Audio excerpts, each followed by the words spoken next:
Oke, seperti biasa kita akan kembali memberikan bocoran pembahasan BTTH episode yang ke-31. Dan seperti biasa, Mimin kembali mengangkat alur pembahasan ini berdasarkan dengan novelnya dan tentu tidak akan 100% sama.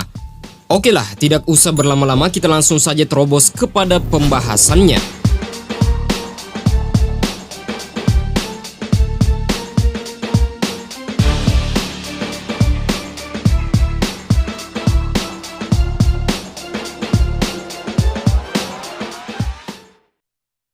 Setelah Xiaoyan memenangkan pertandingannya melawan Yao Sheng, maka Lin Xuya dan juga teman-temannya kemudian mengucapkan selamat kepadanya.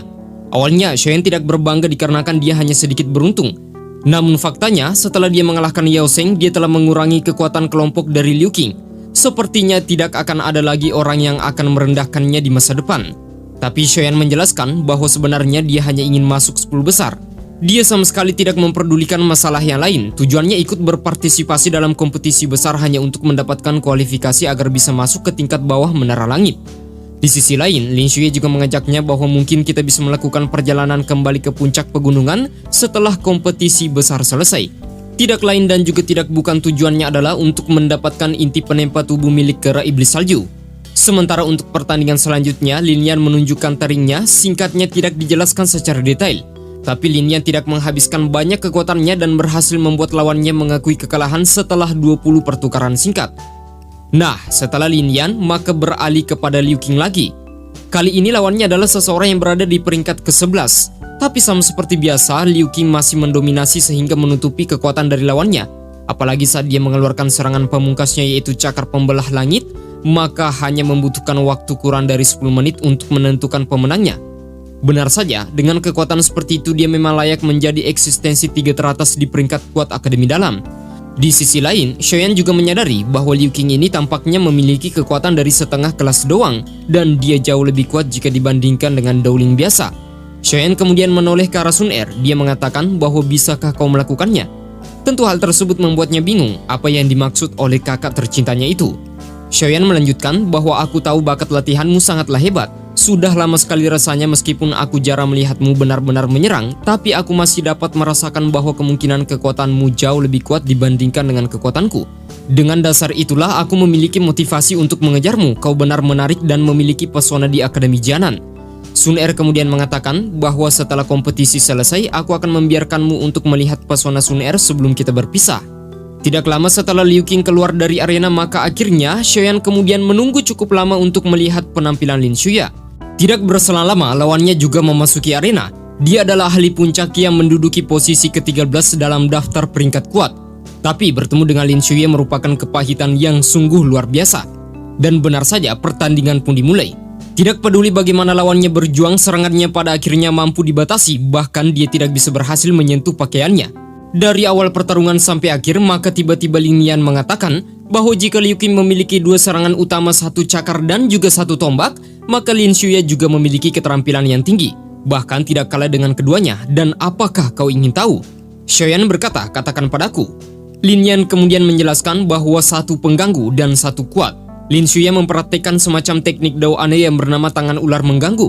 Itu seperti apa yang kau lihat, dia mampu menggunakan teknik Dao tersebut untuk sepenuhnya menekan semua serangan dalam jangkauan kecil. Tangan ular mengganggu dan juga cakar pembelah milik Liu Qing itu benar-benar berbeda. Jika yang terakhir dikatakan sangat kuat dan tangguh, maka tangan ular pengganggu itu merupakan tipe kekuatan lembut untuk menaklukkan yang lebih tangguh.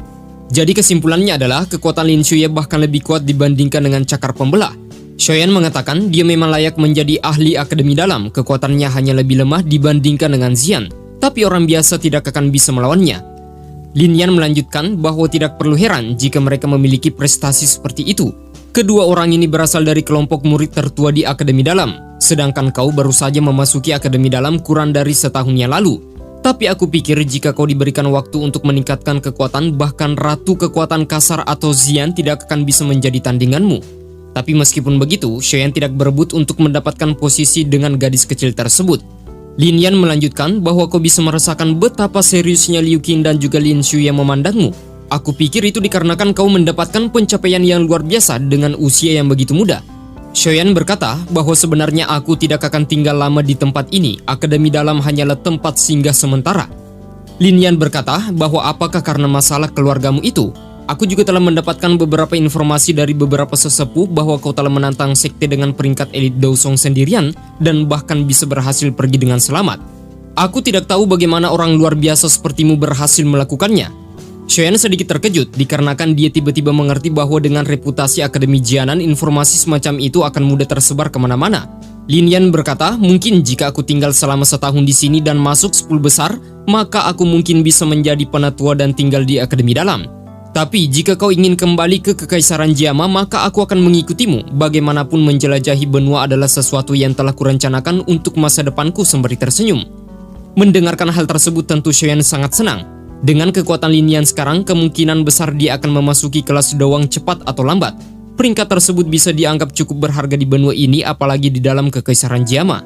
Pecahnya bentrokan antara sekte awan kabut dengan dirinya di masa depan tidak akan bisa dihindarkan lagi. Tapi, jika dia berhasil mengumpulkan beberapa orang yang benar-benar kuat di sisinya, maka akan jauh lebih mudah untuk bergerak dan melawan sekte tersebut. Setelah itu, mereka kemudian bergegas untuk pergi dikarenakan tidak ada yang bisa dilihat lagi dalam pertarungan berikutnya. Dan mereka memutuskan untuk kembali dan melihat pertarungan untuk daftar 10 besar yang akan dibuka besok. Singkat cerita, di sebuah kamar, Shoyan kemudian duduk bersila kembali dan memulai kultivasinya. Sesaat kemudian Sun Er tiba-tiba datang dan mengetuk pintu mengatakan bahwa kakak Shoyan, apakah kau sudah tidur? Shoyan kemudian mengatakan belum, silahkan masuk. Shoyan kemudian menyambutnya, dia melihat bahwa gadisnya itu sepertinya meneteskan air mata. Dia lantas bertanya bahwa apakah terjadi sesuatu padamu? Wajah merahnya muncul di pipinya, penampilannya saat ini memiliki pesona yang luar biasa. Hal itu membuat gairah Shoyan juga ikut membara. Seorang lelaki dan juga seorang wanita di sebuah kamar sendirian di tengah malam. Jika ada sesuatu yang menggoda mereka, maka tentu akan terjadi Sangat meresahkan.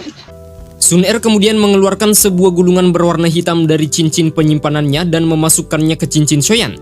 Setelah itu, dia kemudian berbalik dan berniat untuk melarikan diri. Namun sayang, Shoyan dengan cepat meraih pergelangan tangannya dan akhirnya mereka pun berpelukan. Sun Er kemudian mengatakan dengan nada kecil bahwa jangan. Sementara Shoyan makin erat untuk memeluknya. Dia berkata bahwa kau datang ke kamarku di tengah malam, sebenarnya apa tujuanmu? Sun Er makin menangis menunjukkan kesedihan yang luar biasa. Dia lantas mengatakan bahwa kakak Shoyan, kau harus menjaga hal ini dengan baik. Gulungan hitam tersebut membuat Shoyan semakin heran. Dan pada akhirnya kedua pasangan muda-mudi itu pun berciuman.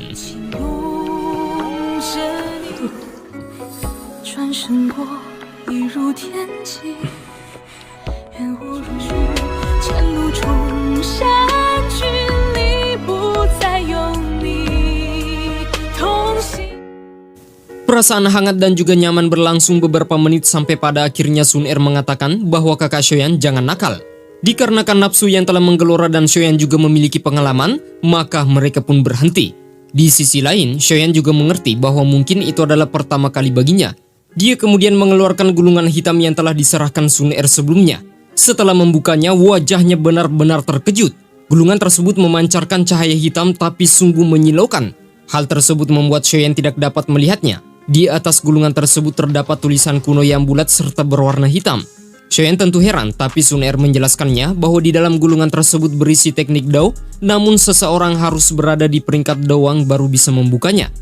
Secara tidak sengaja dia menjatuhkan gulungan tersebut. Shoyan berkata, kelas doang? Dia melanjutkan bahwa hal ini terlalu berharga. Sun Er berkata bahwa sejak mereka masih kecil, kakak tercintanya itu belum menerima apapun darinya. Oleh sebab itulah akhirnya Shoyan kemudian menerimanya.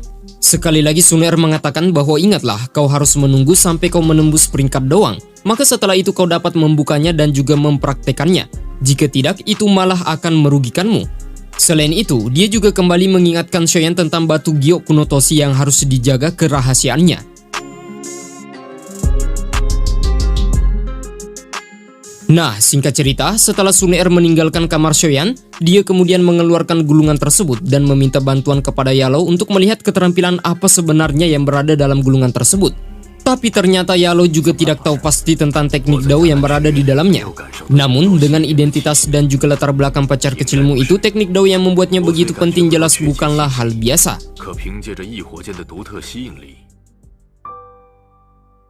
Nah, setelah kita melihat Shoyan, maka kita berpindah ke lokasi Sun Er. Ling Yin kemudian tiba dan bertanya bahwa apakah nona muda telah memberikan benda itu kepada tuan muda Shoyan.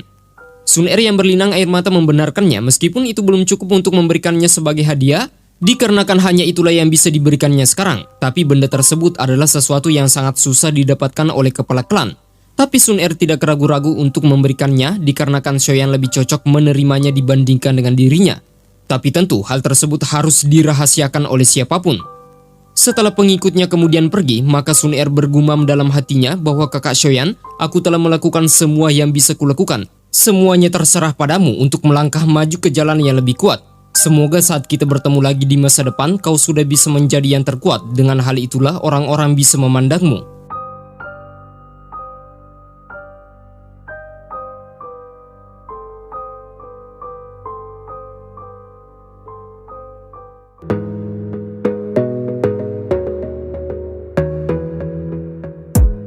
Nah, seperti itulah bocoran pembahasan BTTH episode yang ke-31.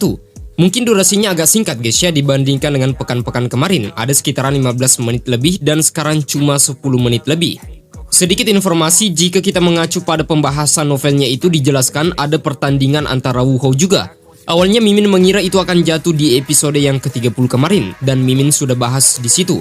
Tapi ternyata tidak ada sama sekali dan itu memang berdasarkan dengan novelnya ada pertandingan Wu Hou melawan salah satu peringkat kuat Akademi Dalam. Penjelasan lain juga mengatakan Wu Hou sebenarnya sudah masuk ke peringkat Dowling dan ikut berpartisipasi dalam kompetisi peringkat kuat. Jadi seperti itu guys ya, sedikit informasinya tapi tidak masalah lah. Dikarenakan yang lebih penting itu kan pertarungan sang MC Shoyan melawan Yao Sheng dan juga Liu Qin nantinya. Oke lah, terima kasih buat teman-teman yang sudah menontonnya sampai habis dan kita akan bertemu lagi di next pembahasan. You gotta focus on yourself, on your faith, on your dreams, on your mind, on your health, yeah. You gotta work, never tell, keep your head down, find what you love and excel, yeah. Push and pull and repel any hate, go create what you want, feel compelled, yeah. And once you finally get a taste of the race, you'll never look back once you felt that. Don't let somebody take your time and your worth, just focus on yourself.